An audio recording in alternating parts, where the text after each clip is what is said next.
Nationalism and imperialism. What exactly were they? Well, they were great forces that worked in 19th century's Europe to help unite and also to help other countries get an upper hand on other African countries. So let's start with speaking a bit about a nationalism. Nationalism is defined and is characterized by the desire for political and otherwise overall advancement of a nation under a strong patriotic feeling. Nationalism in Europe caused major changes throughout the 19th century, which started with the French Revolution, moving all the way up until the outbreak of the First World War.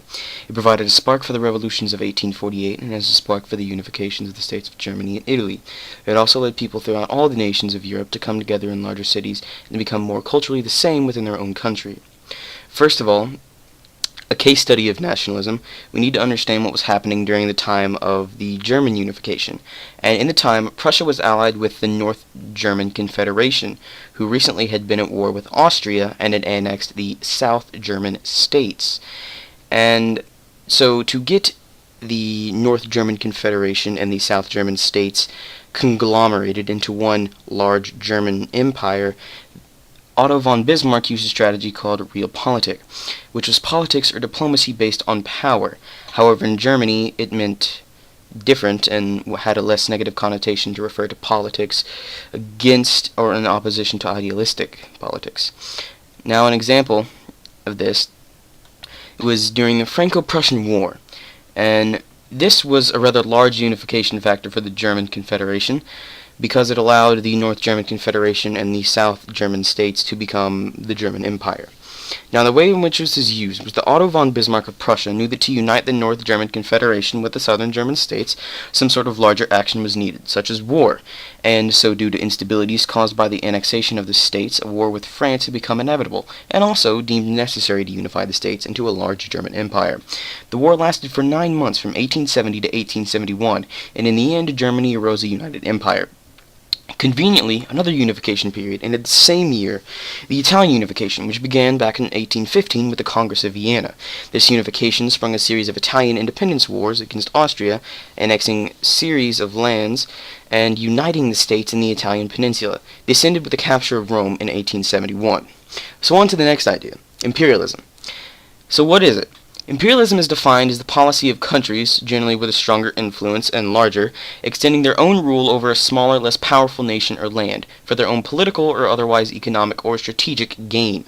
And the effects of imperialism can be both positive and negative. For instance, a negative effect of imperialism that was the colonies and the people were worked as cheap labor and they were basically exploited and taken advantage of. While on the other hand, we have good effects, such as the larger nations giving the smaller nations roads, canals, and railways to bolster the economy of not only the country, but the colony. Now, for imperialism, there's more than one type of imperialism. For one, there's political imperialism, which actually has two forms in itself, which direct rule the administration of government by representatives of the imperial power supported by military and civil service, and indirect rule, ruling through some cooperative native ruler or rulers who profit from the relationship. Now, the second main type of imperialism is economic imperialism, which is the domination of the economy and trade of the weaker nation. And the third type is a protectorate, where a stronger nation protects a weaker nation from others. It still has great influence over the affairs of the protected nation, however. So, where do we see imperialism mainly? And the answer to that question is the scramble for Africa. Now, the scramble for Africa was where the European countries, specifically the large European powers, claimed large tracts of land in Africa and exerted their own rule over the people indigenous to the area. Some factors leading up to this are as follows. 1. The discovery of diamonds and gold, very valuable resources, led the Europeans to want to take the African land. Number 2, a sense of nationalism in Europe, driving them to spread their own way of life while also controlling large amounts of land. Thirdly, the Industrial Revolution, resulting in a need for raw material and the labor to get said materials. And finally, new industrial inventions like the steam engine and malaria vaccines, which allowed explorers and revolutionaries to venture deeper into Africa. Now, this did cause a bit of a ruckus with all the annexation and control over the territory, and so the division of the African territories was eventually dictated by the Berlin Conference held by Otto von Bismarck in 1884 to 1885. It was initiated by the fear of a war being started between European powers because of the territorial disputes in Africa. The conference was held without the participation of any African leaders, however. South Africa was, yes, And so another case study we have is South Africa, which was initially held by the Dutch, originally set up to be a stopping point for vessels heading to the Dutch East Indies to trade. Besides from the native African people, Dutch farmers called the Boers, or Afrikaners, inhabited the southern tip of Africa. When the territory changed hand to the British control, however, the Boers were not so happy, and eventually it led to the Boer War. This was also one of the times in which guerrilla tactics were first used in war. And so we think of Africa as being the really big source of imperialism, but it wasn't the only one.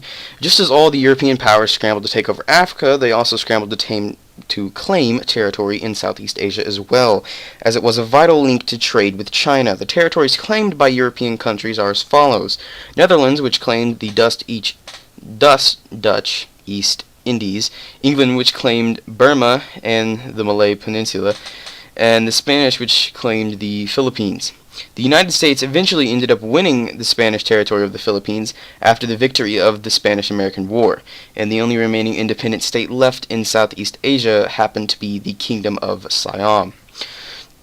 Now, another study, or case study, and sort of example of a large amount of imperialism was the British colony of India, which normally we think of India as a rather large state today, but it was under British rule.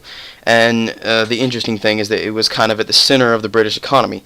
It provided a lot of the raw material and fuel needed to produce the outcome of the Industrial Revolution, and without India, Britain's Industrial Revolution would not have been as good. And eventually, unfortunately, nationalism kicked in, beat out imperialism, violent battles and revolts, and India became independent. So this has been a little bit of a study on imperialism and nationalism. Good day.